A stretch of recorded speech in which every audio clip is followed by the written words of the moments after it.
Hello, this is Jeff Walters with JJWDesign.com.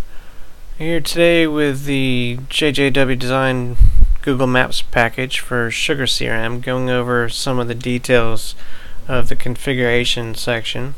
Configuration options for this package seem to be one of the more complex parts. People kind of don't know how to set things up. Luckily, Google Maps Package pretty much works out of the box without any serious configuration. There are plenty of options. The page is essentially several pages long. In order to get to the configuration options, you do have to be an administrator. Go into the admin page here, scroll down towards the bottom, you should see the Google Maps section. If you don't, then you're probably on SugarOnDemand or something like that is causing issues. You may have to log out, log back in to see this section. It may be cached, might require a rebuild as well. But once you do get this section, you'll notice there's a Google Maps Settings page here. This is where the majority of the configuration is done.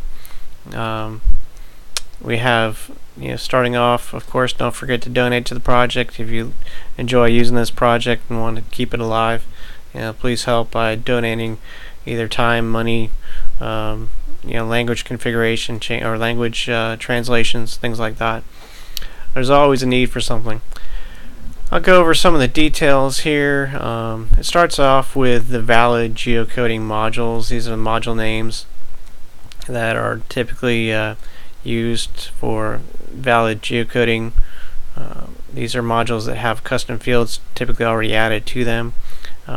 Custom modules can be added, but it does require some customization. Contact me if you need custom modules geocoded as well as mapped in various ways. I'm sure we can find some configuration for that. It can be added. Right now it doesn't typically allow custom modules to be added here without the addition of several custom fields and views to be added to that custom module. But it can be done. Right now, let's see here, we've also got geocoding tables that are used, as well as the address type settings here. This is a very important part of the way that this package looks at addresses. There's typically about 2 address types per module. For example, with the accounts, you'll notice there's a billing address and a shipping address. If you want to use the billing address as the primary address to use to locate where that account actually physically is located in, or where it's located at, longitude, latitude wise, I'm speaking, then use the billing address. If you want to use the shipping address as the physical location, set the shipping address to this setting for the accounts.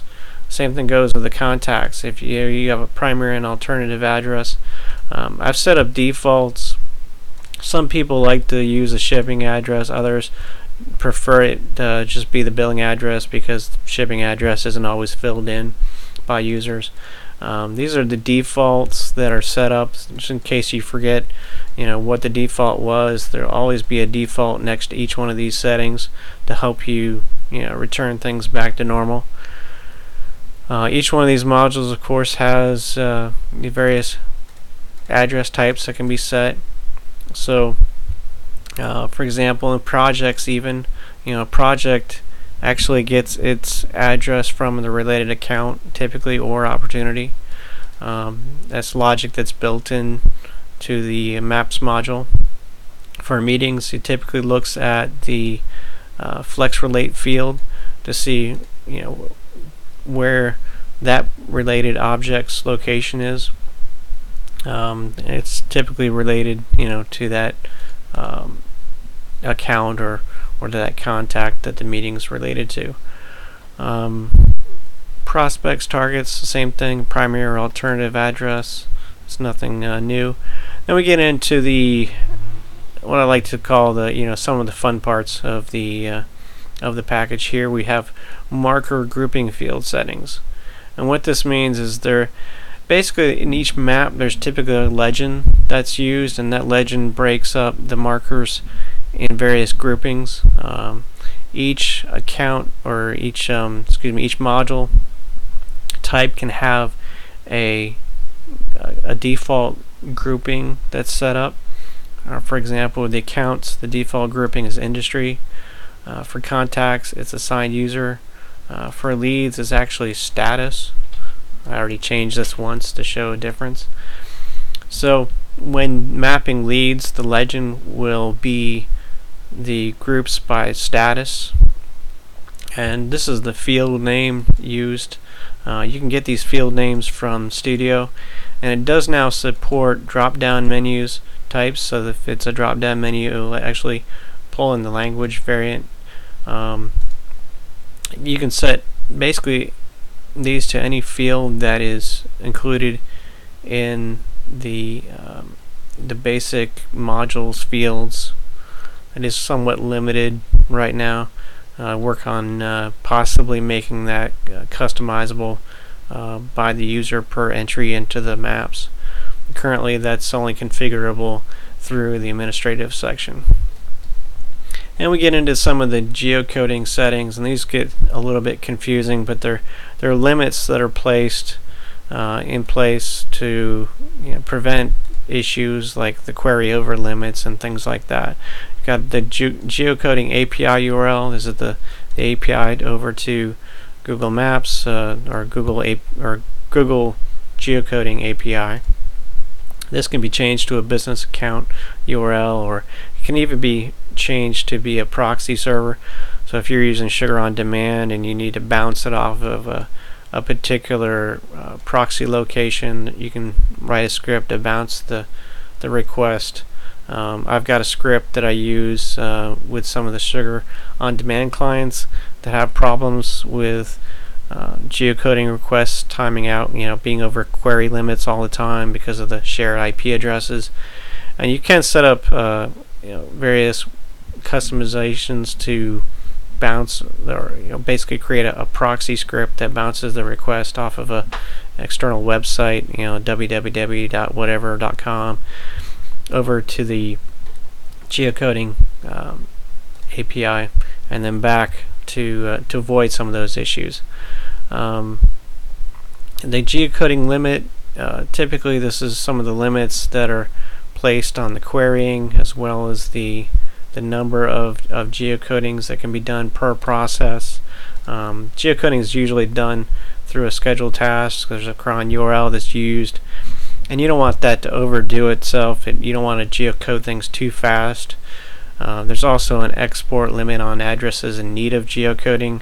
So if you're exporting addresses out of the system to then be re-imported back into the Google's or back into the Maps address module, or address cache module, excuse me, you can do so. There are limits on this, and that's all just basically configuration. And of course, the address cache settings can be the address cache module can be enabled or disabled either through getting the data or saving the data. I like to use the address cache models enabled. There's also logic hooks that are part of the package, which help to try to keep addresses in sync between related modules, as well as updating the JJWDesign fields, some of the custom fields that are created, managing and maintaining. This does not automatically geocode on the fly. I don't recommend geocoding on the fly because I think it slows down the system too much. I do have an add-on package available which can geocode on the fly, but I don't recommend it unless absolutely necessary. And of course, we get down to the map settings here, or marker mapping settings. There's a lot of configuration as far as the maximum number of markers that you'd want to map at one time. Typically, I suggest not trying to map more than 10,000 records. I've seen limitations as far as this slows down the map too much. Then you've got default center latitude and center longitude. You want to set this up to be nearby whatever location you typically map from, so that the map displays quicker and that it adjusts properly to the right location a lot quicker and sooner. And of course, we have the map default unit types as well as distance. Some of these settings are more for the quick radius maps, and of course then we get into marker clustering settings. A lot of these, or actually this one right here is the map default. This is the duplicate marker adjustment. This is a setting that's applied to offset markers that are right on top of one another. It's typically it happens quite often, believe it or not, with contacts that are part of the same account. They have the same address, so if you map multiple accounts together and they're right on top of one another, you want to have some sort of offset so that you can actually click on each contact to pop up info windows if you need to. So there's an offset that is applied to markers that have the same location. And of course, here I was just talking about the clustering. The marker clustering is based on a grid size as well as a maximum zoom size. The markers are also toggable now through the maps. You can toggle the marker clustering on or off if you don't need it or don't want it. That's about all there is to the configuration. Like I said, most of it is pretty much pre-applied.